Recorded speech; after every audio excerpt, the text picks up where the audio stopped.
পুষ্পা ৰাজ নকল কৰি হলেও পৰীক্ষাত পাছ কৰিমেই চালা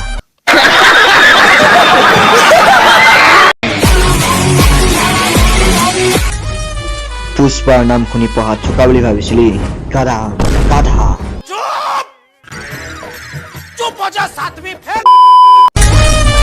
নকল তই কিয় কৰিছিলি ক আৰে ছাৰ যিটো দিনজৰে নোৱাৰি সেইটো বুদ্ধিৰে কৰিব লাগে কি কলি তই চৰকাৰে আমাক কি ভাবিছে